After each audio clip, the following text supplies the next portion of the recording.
Aunar la montaña con los apartamentos. He trabajado de guía de montaña durante muchos años y vemos que ha cambiado mucho el sector. Ahora mismo la montaña está de moda. Entonces todo ese público que demanda la montaña, tanto buscando a un guía profesional por un lado o buscando información porque ellos practican independientemente de la montaña, pues nosotros ofrecemos o la información o el servicio de guías.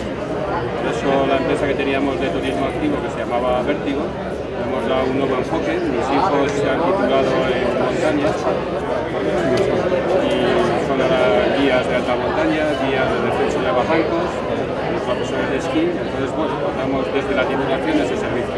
Esta montada hace ya 15 años, lo que hemos hecho es darle un aire nuevo a la empresa, buscando por la juventud, buscando las titulaciones que se requieren, buscando sobre todo por lo que decía antes, ¿no? La información a ese sector que busca la información o a ese sector que busca el servicio de un guía de montaña. Ya incluso tengo clientes que me decían, no recuerdo que había un pueblo en mitad del desfiladero, y ahora en el desfiladero tenemos prácticamente 300 guías de escalada, que es un reclamo para muchos escaladores, no solamente españoles, sino alemanes, suizos, austríacos, ingleses. Es impresionante la cantidad de gente que hay ahí. Entonces son 300 vías de escalada, una vía ferrata impresionante, descenso de barrancos, canoas, rafting. Es una actividad tremenda la que hay ahí.